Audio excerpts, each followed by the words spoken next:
very smooth at the moment. That means the risk is still high. Perhaps that is why the information is not flowing that much.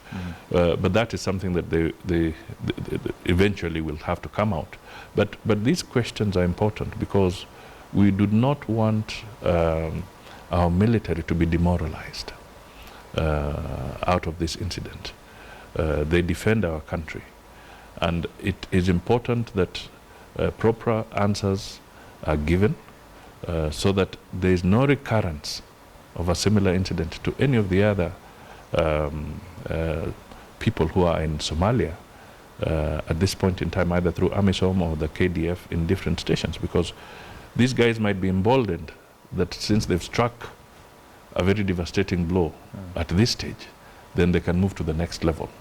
They could even be emboldened and make another foray into the country. So it is important that within the military framework, this is undertaken very carefully, so that the truth is known, and that truth can be used to take serious and corrective measures to boost the morale of the Kenyan nation and to also boost the morale of the Kenyan military.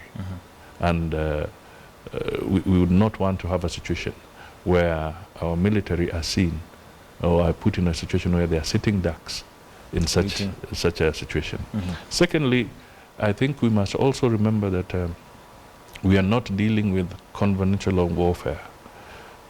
Conventional warfare is the usual one country against the other, and you see that army and this army, you know. But here you're dealing with unconventional methods, unconventional tactics.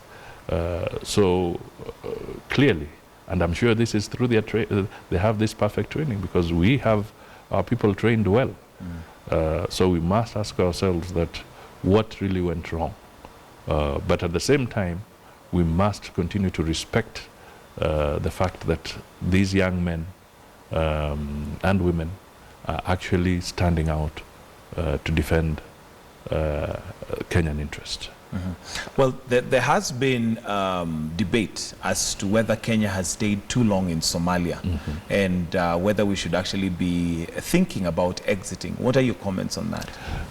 You see, there are two issues that must come out, or one fundamental question that must be answered.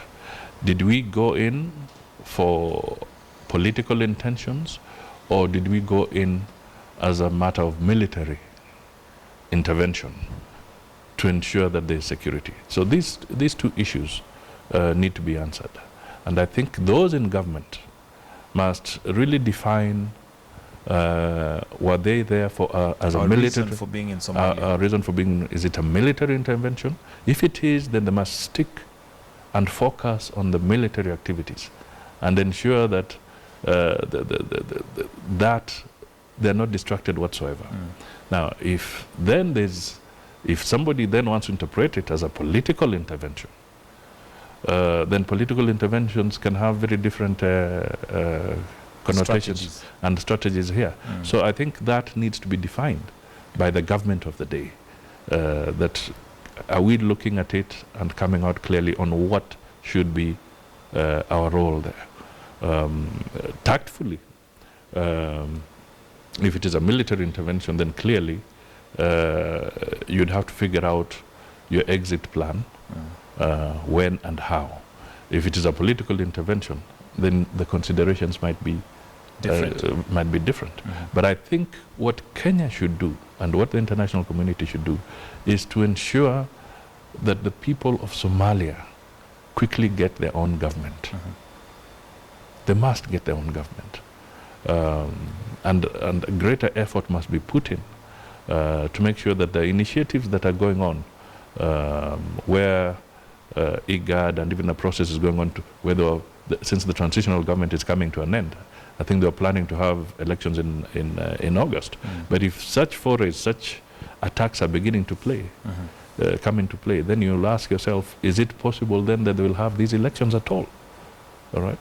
So the international community must also step up its game so that we do not prolong our stay longer than is necessary.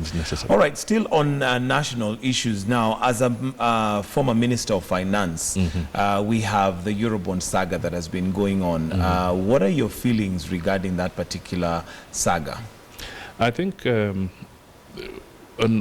first of all, as Kenyans, we must remember that matters of public finance will always require proper answers, proper communication, honest communication at all times. Right now, I would say that the government itself has been fumbling in its communication on the issue of the Eurobond. Had they just simply said that the Auditor General is tasked as an institution to look at all the public financial issues of the government, and they expect him to do a forensic report, make it public through Parliament, and then on the basis of that, let people discuss as to whether there is misappropriation or not. Right now, we are engaging in a serious game of which hunt, but we are not giving the Auditor General, who is mandated in law and constitutionally, the opportunity to present his report. I'm sure if there's any breach of procedure or regulation, the Auditor General will be able to trace from which account the malpractices are and where there was movement. So this to me should be the straightforward situation, because in all other ministries, all other departments, it's the Auditor General who presents the report, and then the Public Accounts Committee takes up that report, and then on the basis of that report you can undertake your investigations. So so when they keep on saying that this is simply a political game or maneuver, they're shooting themselves in the foot, in my view. So would you say that the opposition leader Raila Odinga has a point in what he's trying to create, in what he has put forward? I think he has a point, because he is saying that let them account and give us a detailed account of this. Now, as to whether there's misappropriation, that will be subject to the detailed report of the auditor that the Auditor General can produce. But I don't think we should go out and condemn somebody who has asked some queries. Equally, I think we should be very careful that we are also not tarnishing people's names unless you have sufficient evidence. So there has to be that balance. Okay. And I really would like to tell Kenyans on this one that if we learn to respect the institutions as they are provided for within our constitution, so that they work independently, then we are likely to move forward.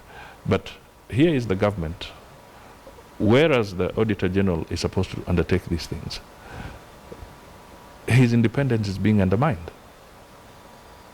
They are saying that the Auditor General will now not be responsible for the recruitment of his staff.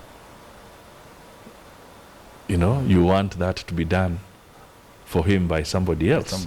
Now, so who wants to determine who goes to work for the Auditor General? So you see, these are the contradictions that the government is playing out, and that is why people are getting suspicious. Okay, there's also been a school of thought that now, with the opposition leader still having a point, what stops him from going to giving out, these are the names of the people who are beneficiaries, as he had said before, or going to the institutions that we've talked about that should be respected and give that information if it's not just political propaganda? I will not speak for him, and I have no intention of trying to speak for him. But I can tell you that from a logical viewpoint and a position that should be the right way, we as Kenyans should give the Auditor General support and time so that he can carry out a forensic audit, make his report public, and then on the basis of that, all these other institutions will be able to pick up what is their mandate. Even Parliament will not be able to discuss this thing logically until they have the Auditor General's report. Until the report is out. Yeah, so it's whichever way we look at it, that is the way to go. Okay. All right. The other national issue that we have is, of course, this is the year prior to the who released their roadmap to 2017 just recently, last week. What are your comments on whether we are prepared as a country for the elections? My comments are that they have produced a very good document, but the reality is different. They are seriously underfunded. Let's just start with the first process. They are supposed to kickstart the voter registration, although it is supposed to be continuous all the time, but they're supposed to kickstart it in February. Right. Incidentally, it was supposed to be in November last year. It didn't take off. So they've pushed it to February 15th. Right. Now we have 1,400 wards. They have only 2 machines per ward. And then they have been allocated 500 billion shillings. Sorry, 500 million shillings. 500 million. 500 million shillings. That is $500 million to start this process. They said they wanted 2 billion. Now, if you use the rule of thumb and you have 1,450 wards and you divide it by 500 million, what does that tell you as to the amount of money going to each ward? And by extension, maybe to each constituency. Will it even be enough to handle the fuel for a day or two? And yes, the logistical. So clearly, they are starting on the wrong foot. Now, one of the things, and I started talking about this last year, that with this kind of funding, we are setting up the IEBC for failure. The government is setting up IEBC for failure. And indeed, even the relevant parliamentary committees, the legal parliamentary committee, and the budget committee of parliament, surely when the estimates were presented, they were presented and they knew that the IEBC is an important independent organ. Now, if you don't fund it, it will be vulnerable. You start manipulating it. They'll start saying, in Sabatia constituency, we can't move from point A to point B. Can we be helped? So the area member of parliament will say, fine, I'll provide the fuel for your activities. And of course that compromises the whole process. That compromises the whole process. So there's a fundamental issue there. The other aspect that is really dangerous is that as much as the IBC is supposed to register the voters, there's a crisis in the issuance of IDs. Now, this is supposed, of course, the Registrar of Persons is a different entity, but they must work in tandem with the electoral body to ensure that the young people who are becoming of age and would like to vote are immediately given their ID, but at the same time, they get the opportunity to register. There is a serious problem. And again, if you go into it, you'll find again there's underfunding of that agency. Now, going by that, and then the other challenges that we saw in the last election, people have serious and genuine concerns as to whether the IBC will be able to handle its processes. So you, as the leader of Amani National Congress, are you confident that IEBC is going to, or prepared to give us a free and fair election? As of now, my confidence level is shaken. I think it will be important for us to see some very, very serious measures being taken. We must see serious reallocation of resources to ensure that the IABC moves with haste. We must see a more credible program of the release of IDs for us to start